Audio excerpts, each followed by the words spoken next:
Welcome back to Making Money Matter. Again, I'm speaking with Matthew Piepenburg. He's the partner of Matterhorn Asset Management. Part one, we spoke about what's going on in the world today. We're talking about what we as investors need to be aware of. And there, yes, we are talking with a little bit of an emphasis on precious metals, and particularly gold, not as an investment, but as a way to protect your wealth. Now, Matthew, I'm speaking to you at the beginning of October. In the first part of this conversation, you mentioned gold being 3,000, 4,000, 5,000, and I remember, goodness me, back in 2011 there was talk of gold getting to $10,000, and you know there's a lot of people that turn around going, oh yeah, there we go again. Okay, Right. I'm speaking to you where gold has come back quite a lot. When I was running the gold conference at the end of August, gold was tipping 3,000 Aussie, tipping 2,000 US, and now as I speak to you at the moment, it's 1865, 1870. Yeah. Should people be concerned about that? And a lot of people just turn around and go, I don't understand gold. I don't know where to buy it or what to do. And there's so many different ways. Let's start with the price. Should people care? Yes and no. I mean, of course, it's an important question. And again, there's so many different ways to answer it without being an apologist or avoiding the question. I'll start at 30,000 feet. Well, first of all, what currency are we talking about? In other words, when you're looking at the gold price, it's always relative to something. Is it the French franc? Is it the yuan? Is it the yen? Is it the dollar? Is it the Australian dollar, the Canadian dollar, the US dollar, the British pound sterling? Clearly, the main question on everyone's mind is with the US dollar. And your audience is certainly with the Australian dollar.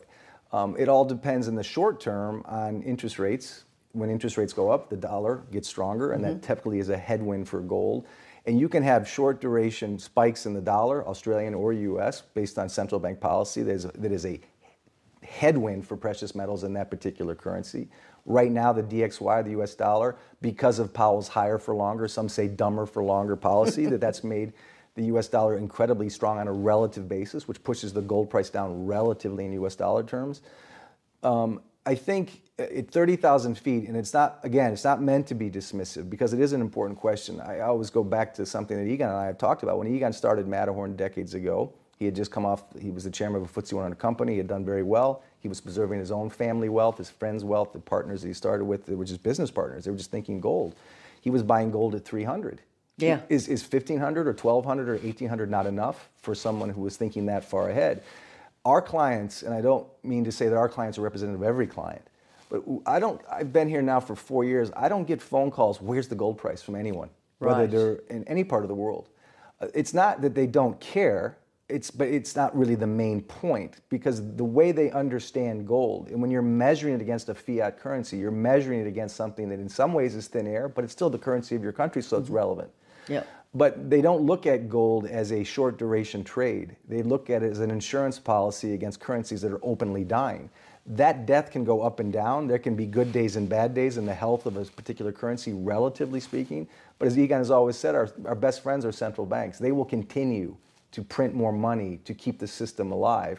And they will continue to debase the inherent purchasing power of every currency in the world, including the US dollar. The US dollar is the world reserve currency. It's the hardest currency to kill. It won't even fully die. It will just get weaker and weaker. Right. Price fluctuation, we can talk about the COMEX market or LBMA, London and New York. There is drive-by shootings with these LBMA banks that put a perpetual short on the paper price of gold. It's not the real price of gold, but it's still relevant because it matters.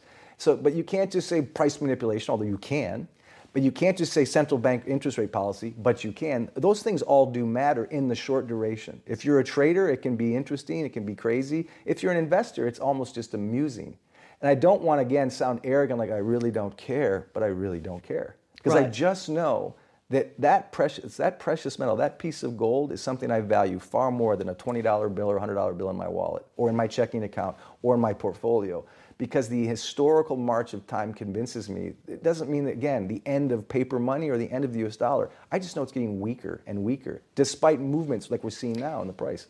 Do you think that there will be an end of it's interesting at the moment because technology is changing the way we interact and all sorts of things. I mean, in this trip that I'm on at the moment, I go into places and they said, no, we don't take cash anymore. Yeah. So everything is going digital. Yeah. And people are, I guess, less aware of money per se, or fiat currency, or the currency of their country. They're just tap and go. Right. There's a disconnect, I guess. Yeah.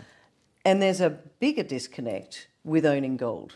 I think so. There's very, very few people that actually understand or even own it. Right. Why do you think that is? It's interesting. I mean, in a lot of ways, debt, like money, has become an abstraction. We're more and more distant from it. We don't even hold paper money anymore. It's on a credit card or it's on a phone. We click through things. Yeah. And so we're kind of distant from what is money, that tangible money. It's the same thing with debt. When you're looking at 33, 35 trillion, it's a cruel joke. It's not meant to be flippant, but it's like Hannah Arendt when she talked about the Holocaust. When you talk about millions of lives, it's a banalization of evil, she said, when there's so much evil. And there's so much grotesque waste of lives. But I see a similar banalization of debt and banalization of money, the way we talk about trillions and trillions in debt or trillions in mouse-click money creation at central bank near you. It's like the millions of victims of the Holocaust or of World War II. It almost becomes an abstraction. Right. And so I think we're distant from these notions. But, you don't feel gold, you don't see it, you don't take it to the grocery store. But what we are seeing right now is central banks stacking gold like they've never done in the past. It's more so now than ever before, isn't it? It's very telling, and again, it's off the headlines. Yeah. For a lot of reasons, gold is always off the headlines. And I worked at big banks. My daughter's at Goldman Sachs. There's a reason banks don't talk about gold. There's Why? a reason. Okay, what's the reason? Well, because banks are just branch offices of central banks at the end of the day. Okay. And they have the same narrative. And what is the biggest threat to fiat money? The rising gold price. It is the open sign that fiat money is an open joke. So when gold rises, it's an insult to fiat money. It's an insult to government money. So there is a constructive, coordinated effort, orchestrated, to keep the gold discussion off the charts, off the tables, off the headlines. But then when you see central banks stacking, secretly, quietly, not a lot of gold investors realize that, you see countries and central banks dumping Uncle Sam's IOU and stacking gold. It's like when you look at history and you see armies putting their horses and cannons and soldiers next to a border. You don't need to be a military genius to know what that implies. There's a movement towards the border. There is flags coming. There's battle smoke in the air. Something's about to change. What we're seeing very quietly, off the headlines of the Financial Times, the Wall Street Journal, the Bezos Post, is countries stacking gold. Central banks losing more and more faith in Uncle Sam's treasury or IOU and dollar, not overnight, not tomorrow, not this weekend, but you're seeing a slow, steady replacement of the Uncle Sam IOU and the Uncle Sam greenback for something golden. Because it's not that they see the end of the world or the end of the dollar. They just see it getting weaker and weaker and less trusted for so many reasons, including the weaponization of that world reserve currency, which John Maynard Keynes and a lot of others warned never to do. You can do that with Iran or Venezuela, but when you freeze the assets of a nuclear power like Russia that's embedded with China, you're losing faith in that world reserve currency. So you're seeing all kinds of evidence that the dollar's less trusted, that the dollar's less believable, that you're basically buying a U.S. Treasury from a bad credit, and it's already a discounted asset. Again, this does not mean the end of the dollar. It does not mean the end of the world reserve currency. It just means the slow death of its hegemony and the slow distrust of it. And that is a frog boil, but the evidence is overwhelming. And you don't have to be sensational to see that coming. But no, the powers that be, the central bankers are getting Nobel Prizes for solving a debt crisis with more debt. They're not going to openly say that. If you're a coach of a football team or a rugby team, you're not going to tell the players, we're not going to win this game. No way. And I was a very serious baseball player in school. But I always joked, if I tried to play the New York Yankees with our high school team or our college team, we're going to lose. But you wouldn't say that if you're a coach to your kids. We have a really good chance, kids. We have a really good chance. Son, give it your best. Give it your best. And I'm saying to you right now, the central banks are not going to be able to save their currencies by printing more money and calling that monetary policy. And they're certainly not going to say gold's going to beat us. If they admitted what Greenspan would have said 20, 30 years ago, because he used to understand gold until he became a Fed chairman. Yeah, I know. Then the narrative changes. Yeah. I'd do the same if I was suddenly groomed to be at the head of the central bank. I'd have to sacrifice all my intellectual integrity, all my basic understanding of math and history, and toe the line. And embrace that I would. As you say. Yeah. And you really can't blame them. Every army, every losing army says we're doing just fine. Yeah. Until Westmoreland, Robert E. Lee, Paulus in Stalingrad, Napoleon marching into Moscow. You're always doing fine until it's a disaster. Until you're not. And again, I want to be real clear. This is not me saying BRICS gold-backed currency is coming, dollar's going to be dead, world's going to end, you're all going to be broke, and your dollar's going to be worthless. It's not me saying that. You don't need to be sensational. You don't need to have clickbait headlines about gold all the time. It's actually quite boring, but it's so interesting and so important. gold is boring, Yeah. but people need to be aware of it. They need to understand it. But is gold the answer, or is it hard assets, if you like? So, for example, property, classic cars. You know, as you devalue currencies around the world, potentially hard assets will go up in value. Now, everyday people can't necessarily go out and buy a 4-bedroom house or the classic car. Right. But it's not just gold, is it? Or do you think that gold... Like, talk to us, I guess, about what you think people can do, because at the end of the day, you said this earlier, you got to preserve your wealth. Yeah. Because governments aren't. Very good point. And again, gold is not the answer to all things. It's an answer to a few things. Okay. But, you know, this is something that Ronnie Sturfler brought a great graph out called the graph of the decade earlier this year. It's more than just gold. It's real assets. It's hard assets. It's things that can't be printed or mouse clicked or created at will to put a Band-Aid on a knife wound. So you see this, you know, you see cycles in risk assets, you know, primarily equities, but, you know, risk assets in general. You see cycles of 10 or 13 years up while real assets are getting crushed. And then you'll see another cycle where there's a commodity super cycle, and then real assets are getting crushed, risk assets are getting crushed, and real assets are up for 9 or 10 years. Yeah. You see these cycles.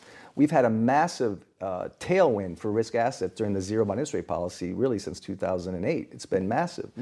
And again, it's like inflation or deflation. It's not one or the other. They're both cyclical. But we're heading into a real asset phase. This goes to my earlier point. Everyone says they buy low and sell high, and no one does it. No. The real opportunity for investors thinking longer than a Twitter account or longer attention span than next month's headlines.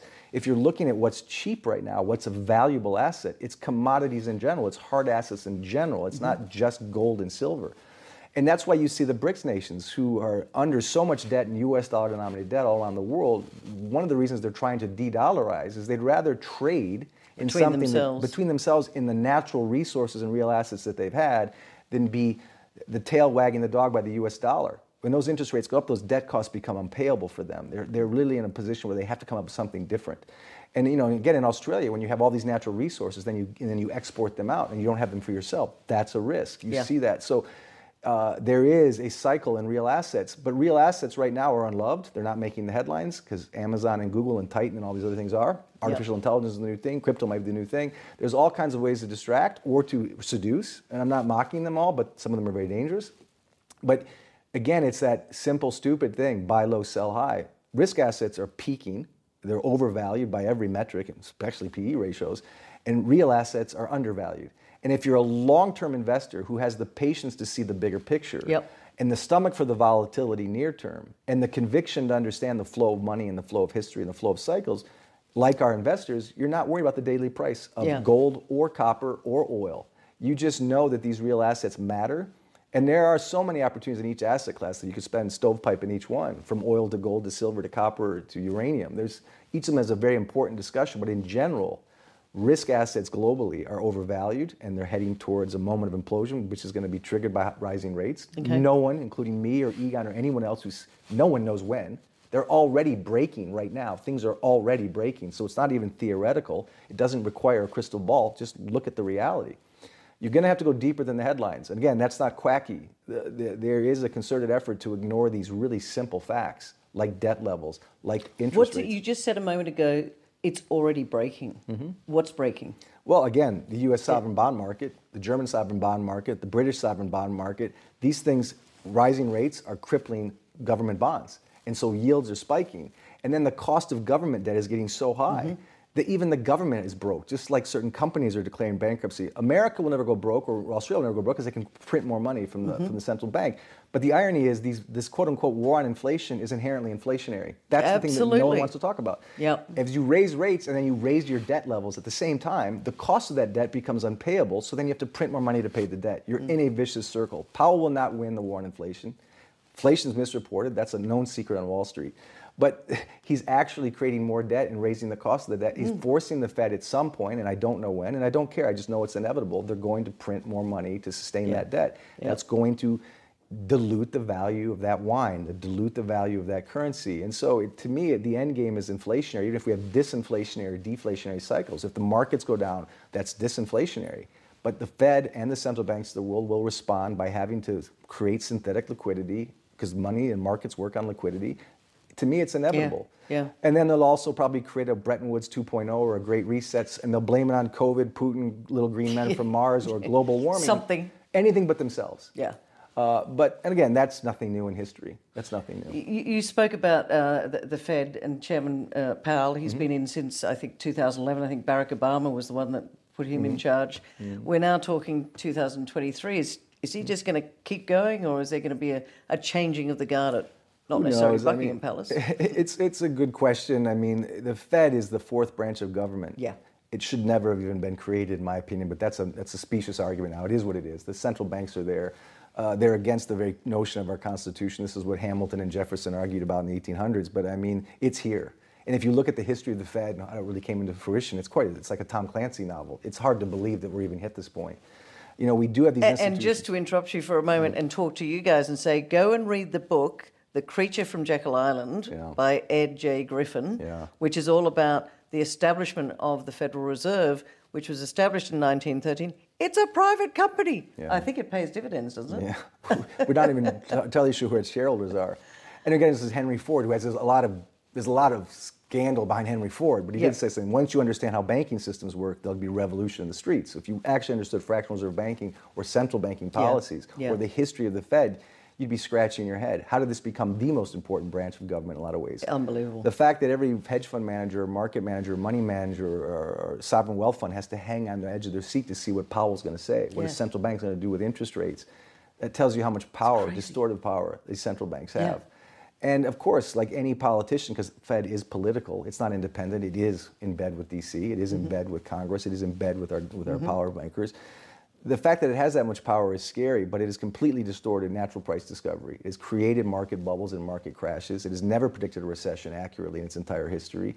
It is the source of every boom and bust cycle we have. We don't have constructive destruction. We don't have natural destruction of our bond and credit markets like a natural immune system. You need to be sick sometimes so you can get a stronger body.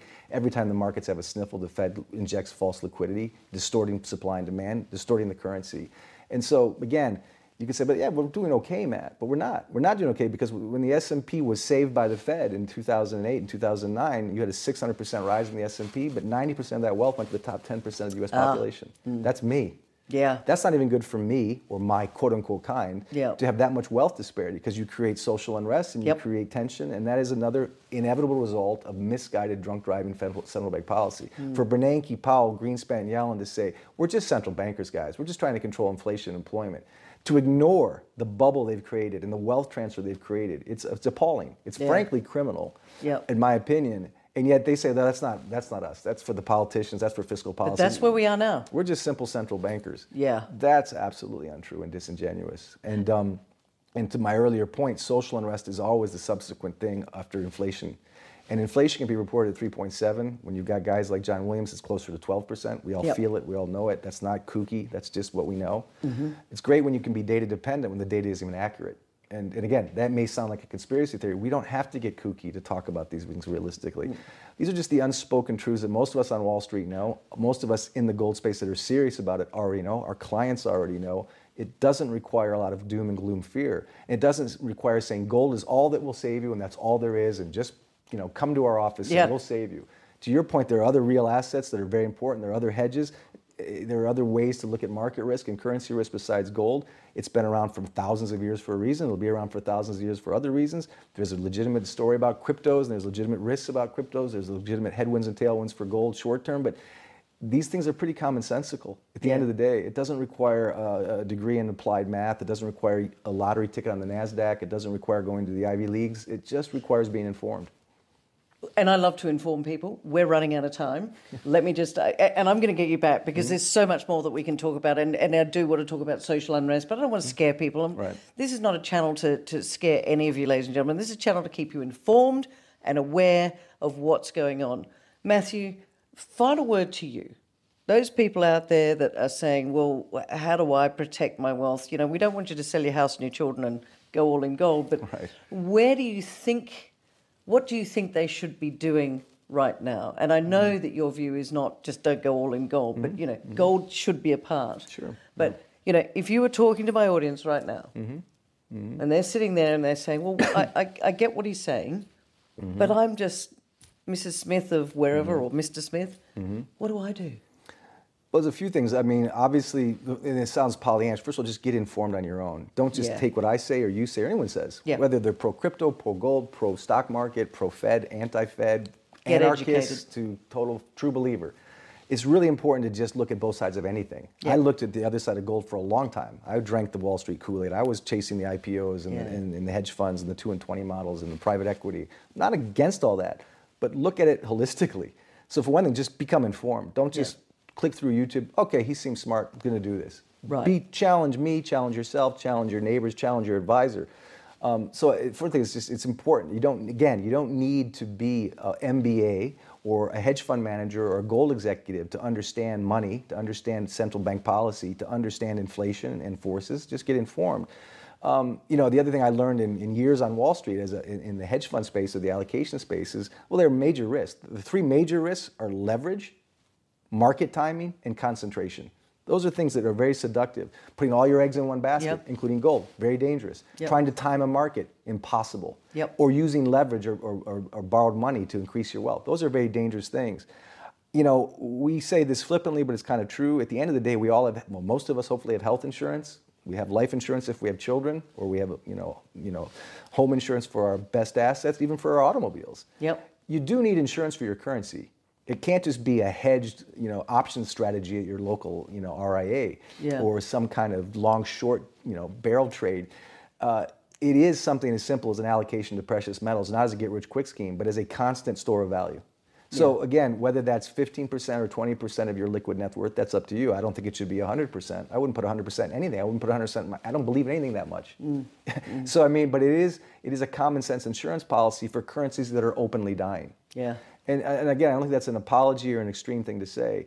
And you don't have to be a multimillionaire to buy gold. No. You can be of any walk of life. You have to understand gold and its very boring but important essential role in wealth preservation, which again, isn't as sexy as what other people have to say. But there are a lot of I'll say this off the record or on the record, I used to invest with a lot of hedge fund managers who were running 2 and 20 funds who had billions or hundreds of millions under management. And it was all long and short equities and credits, and they were all over the map doing investments all over the world. But their private money, their private wealth, the stuff that wasn't on their balance sheet at the hedge fund, was physical gold. Really? A lot of it was physical gold because they understand money. And again, that's how I started to learn about gold. When I was in the hedge fund space, investing in other hedge funds, it was hedge fund managers teaching me about gold. That's when I discovered EGON.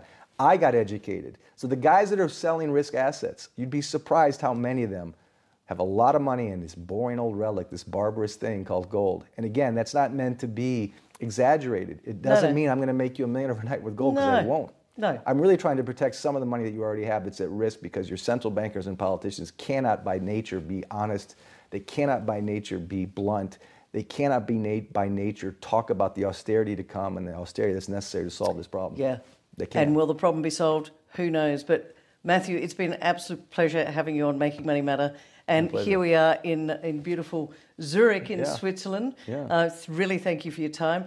I will be heading back to Australia, but I'd love to have you back on the channel. Anytime. There is so much more to talk about, and so many more people that we need to just get them aware. And as you say, look, diversification is probably the best thing that people can do, but also get educated. Don't just listen to us. Make sure you get educated right across the sphere and understand that central bankers may not be your friend. Not always. Good to see you. Thank you. My pleasure.